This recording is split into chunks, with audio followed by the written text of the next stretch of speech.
Hello, I'm Bailey and this is Art by Bailey. Today I'm going to show you yet another budget-friendly upcycle DIY. This time I'm using egg cartons to make a fun wreath. I'll be making this wreath for a summer motif, but you can choose anything you'd like. These are the items I gathered before starting the project. I have some egg cartons, a tape measure, scissors. I have a cute sign I'm going to use as the center for my wreath. This sign was from Dollar Tree, I believe. If you are following along with me, this sign is 11 inches in diameter. I have my mini glue gun and some glue sticks. I used more than 5 though. Next I'll show you an update of what I ended up grabbing as I was working on this project. These are the brushes I alternated with.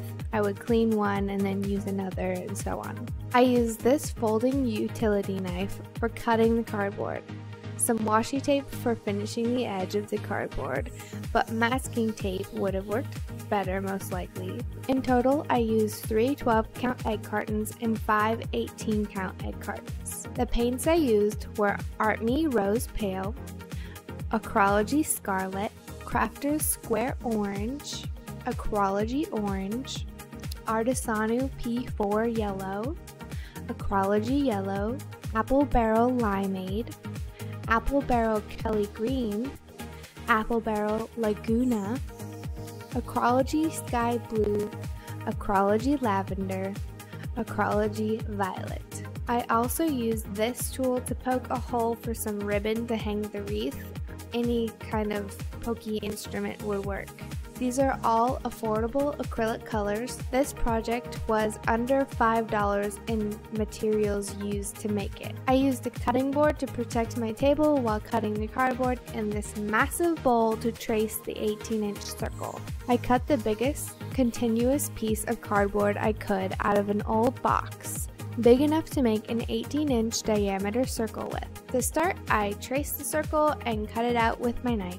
I then went to glue the center to the cardboard, but my glue gun was not warm enough. So while I waited for it to heat more, I taped the edge of the cardboard so it had a more finished edge. Then I had the idea to paint the cardboard in Laguna. This is a key step. This totally transformed this from a goofy little idea to a nice end result. Please don't skip this step unless you're doing beige or a neutral wreath. My glue was hot enough at this point, so I glued the center in place. Then I poked a hole and threaded the ribbon through. There are other ways to hang the wreath, but I thought this would be appropriate for this one, and I did it at this stage so I could hide the string with the carton flowers. Next, I started cutting the egg cartons. It took me a little practice to get a hang of how to make the best cuts. The best way I found was cutting from the underside of the carton. I continued this for all the cartons. I organized the shapes into categories. There are 2 spike, 1 spike, and 4 spike pieces. Then I selected 10 2-spike pieces, trimmed the points down to curves, and then painted them scarlet. I will be layering these to make 5 scarlet flowers. I repeated the same process for 40 flowers, 5 flowers from each of the 8 colors I selected before starting the wreath. Here is the orange. I didn't film any more colors for a while because I didn't think it would be interesting to watch every single one. Here are the last 2, lavender and violet. At this point, I had really gotten in a mode. I was listening to a podcast and zipping right along. Here are all the flower pieces once they were pretty much dry. In the middle, I have a pile of the parts I did not use yet. Spoiler alert, I did end up using them. I start with the scarlet flowers. I had some different concepts of how I would make the flowers. First, I thought I could sort of crumple the sides and then glue the centers together. Then I tried some twists, placing one inside the other. What I learned is it doesn't matter all that much. If you make different methods of flowers throughout, it makes the finished product look more natural and organic. Flowers in nature are not identical, so You don't have to worry about making each flower absolutely perfect. Here are all my flowers assembled. You can see that even though I tried a few different things, they are all pretty similar. Next, I get to arranging the flowers where I think they should go. I placed them in a rainbow order so there weren't too many similar colors together. In this stage, I do want to give you a heads up. I made an additional 26 centers with the leftovers to be placed between the flowers I'm making here. If you like this look though, I'm glad. If you make one for yourself, you can have all the flowers tightly packed or few and far between. It's totally up to you. When I start gluing down, I just put a little swirl of glue at the base of the flower and stick it right down where it was before. While arranging, a simple way for balancing the wreath is to draw a line in your head where the center is and then count the flowers and make sure you have half of them on either side of your center. For me, this was 20 flowers on each side of the center. Here is what my wreath looks like before I decided to add more flowers. Cute, right? My idea to make the wreath look fuller without taking away from the vivid look of what I already had made was to add versions of the primary colors.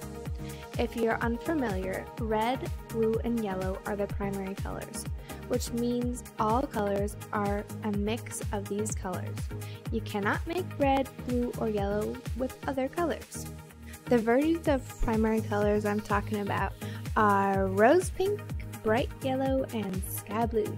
I trim all the points off my leftover pieces and then get to painting. With the small spaces between the flowers on my wreath, I decided to make each of these pieces into a smaller flower, not nesting them together. When it comes time to fold them, I again tried a few different methods. I did a crinkle where I pushed the walls of the cup towards the center. I also rolled some by squishing the cup flat from the side and then rolling up the edge like a sleeping bag, and some I just kind of crushed without any sort of method. As I mentioned before, the way you get these into flower shape doesn't seem to matter. They end up looking very similar regardless. Now that I have my buds all done, I start arranging them like I did before. I am ultimately glad it happened like this so that the rainbow order got a little messed up. I like that I cannot follow along and see exactly where the pattern is. I pretty much scattered the buds around so that there weren't too many similar colors together, filling in as many gaps as I could. Once I was satisfied with the arrangement, I started gluing them in place. I was turning the wreath to get access to the next area, but then I realized I could move the whole mat beneath it. A great example of work smarter, not harder. All the flowers are on! Woohoo! I was sloppy earlier, so my bow has a little paint on it, but I did my best to hide the red with the bow. And here is what it looks like on the door. I hope you have enjoyed this video. If you did, please like this video and subscribe to Art by Bailey. Thank you for joining me, and God bless.